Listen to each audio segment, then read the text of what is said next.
Hi everyone, I am Christine Jossi of Mail Something Pretty, and today I wanted to show you how to make these really nice little boxes. I made mine as birthday boxes, but you can use yours for any occasion. They're pretty tall. Actually, I did not take a measurement, so let's see what they are. They are 3 3/4 wide by 2 inches deep and 5 inches tall. So it's a good size box. You can kind of put a lot of things in there, and you can do them in pattern paper like I did here, or you could even use cardstock for if you want a little sturdier for the base, and then you can put a pretty top. The only thing is you need 12 by 12 paper to make this size box. So if you're doing cardstock, you need 12 by 12 paper.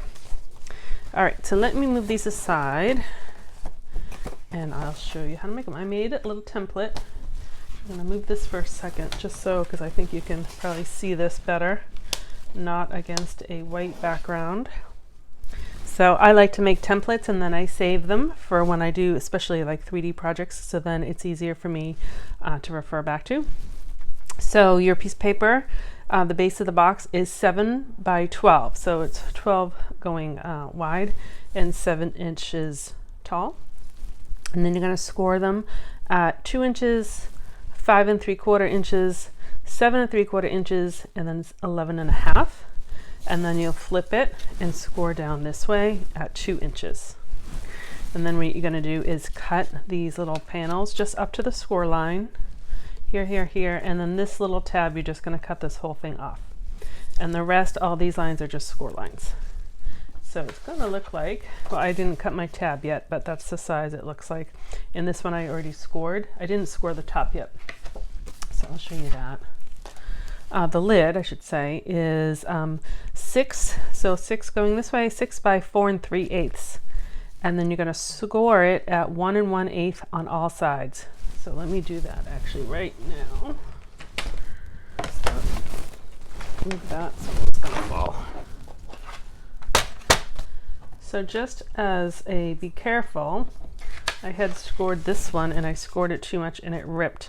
And that's okay, although I was going to cut on this side. I could have made it work, but I just want to let you know when you score, don't score too hard. So this is the lid. This is the 6 by 4 3/8. And you're going to score it at 1 1/8. So that's here is 1 inch and then 1/8 on all 4 sides. So I'm just going to lightly score it. All 4 sides. You can certainly take the measurements of this box and alter them. You just kind of, I would use scrap paper as you're kind of manipulating the sizes to make it fit whatever you're going to put inside. But again, this is kind of a nice size box. All right, and then we'll do our cuts. So this is going to cut up, and if you have a hard time, you can always, and I scored this one pretty light. You can always fold it, and then you can see the, I did this one really light because I didn't want to rip it on camera. You can see the fold marks. Let's see, I did these so light. Let's go back and do them a little bit more. I didn't want to overdo it. That's better. I also didn't want to, yeah, it was going to end up folding it on the wrong side.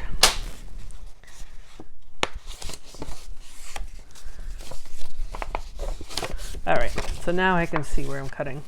So I'm going to cut straight up here, and you could leave it this way, but when you go to put your box lid together, sometimes you can just see a little bit of overhang. So to prevent that, I just notch just a little bit on both sides like that. So I'm going to do that on all 4 sides. Notch there, notch here.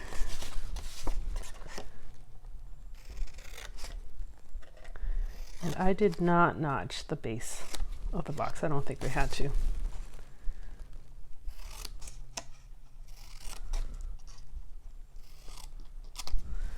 Okay, so there we go. So it looks like that. All right, and so then put that there for you again. And I'm just going to fold on all my score lines. I'll show you where I got this paper. It's really pretty paper. I love all the prints and the colors. It's actually a Sale-a-bration paper for 2023, depending on when you're watching this. So that we have like 2 weeks left of Sale-a-bration. So I just cut this little piece off, and then I'm going to cut just straight up. I'm not going to worry about notching.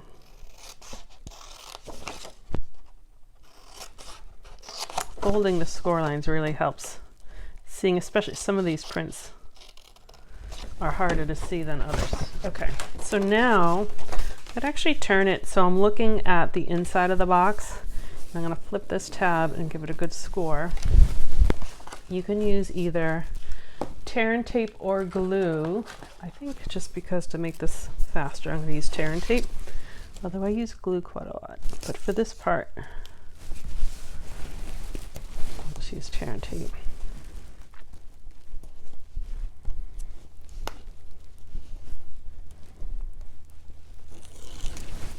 All right, so again, you can have glue or tear and tape there. So what I'm going to do is just close this. So kind of like a book. So I'm going to close it. And that way I know when I open it, I have 4 right angles because I did it nice and smooth. I wasn't kind of trying to figure out where it was.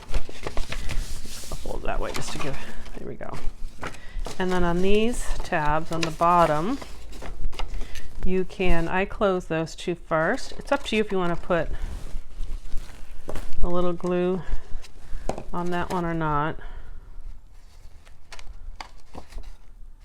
And then you definitely want glue or tear and tape, whatever you're using,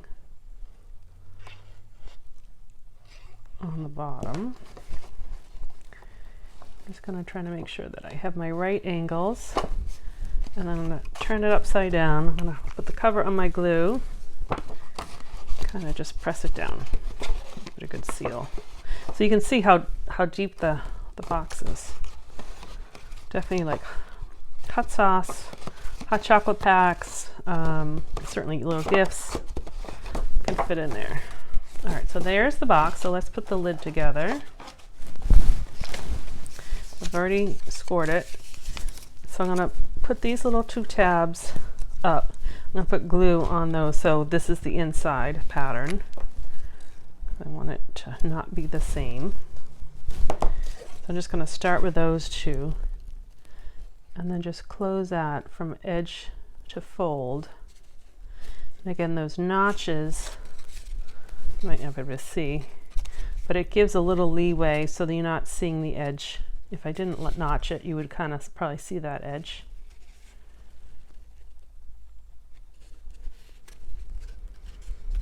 And then I'll just do the side.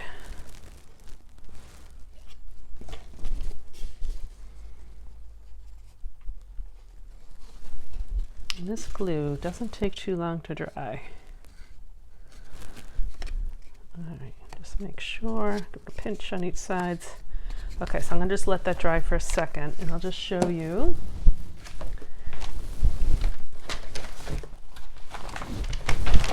My little label. So I've already cut out my label, and I've already stamped on it. So just so you know, these are great labels. Look at, there's so many different labels, and you can buy it separate, or you can buy it's bundled with this set. I didn't use this for this particular box, but let me just show you where it is. It's in the, and I'll tell you what it's called. It's in that purple catalog, the January through April mini. So it's called Something Fancy. And so now I'm so excited with this catalog. They started calling the stamp set and the coordinating die bundle the same name. So it's Something Fancy Dies, or Something Fancy Stamp Set, or Something Fancy Bundle. So those are the words. You can see that they cover quite a lot. So you can see them here, but you can also see them in the backs of the catalogs. They show all of the bundles with a different sample. So they're also right here. Just to point that out to you while that was drying, and I'll show you actually, and then we'll be all set to finish. In the Sale-a-bration catalog, this is the paper that I used for all of the boxes. You get 48 sheets. It's a lot of paper, 4 of each design. And then it's free with a $100 order during Sale-a-bration. So until February 28th of 2023, you can get that free with a $100 order. Okay. Oh, and this is where I got the, this is in that same purple mini catalog, the words from that stamp set. Okay, so now we're good. Wanted just to make sure it's put together, or I should say dry. So I'm just going to put this together real quick. I cut a little piece of my, it's Native Navy, I forget what they're calling it. It's the ribbon in that same mini catalog. I just cut a piece a little bit longer, and I'm actually just going to put clear tape on top of it. And then I'm going to take some dimensionals, and it's a little label, so you don't have to go crazy. I'm just putting one on top, one on bottom.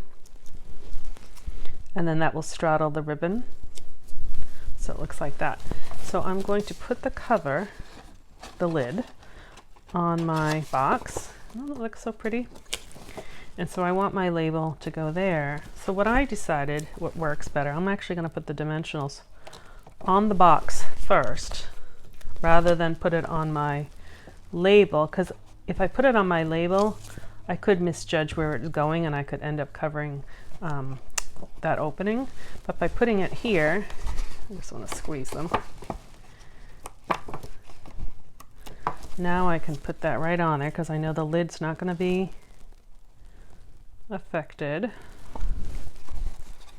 And then when I put the lid back on, I can just tuck it right under that label right there. So you can kind of, I think it just composes very nicely.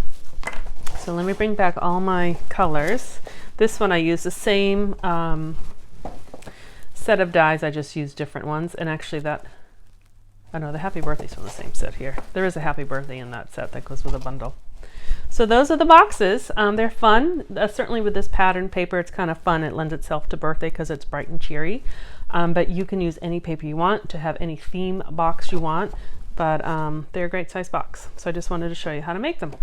So thank you very much for watching. I am Christine Josti of Mail Something Pretty. If you have not visited my blog, please do so at mailsomethingpretty.com and get on my mailing list. And I'll send you lots of other videos and tutorials and tips. I send them out every Tuesday morning. So thanks very much and have a wonderful day. Bye-bye.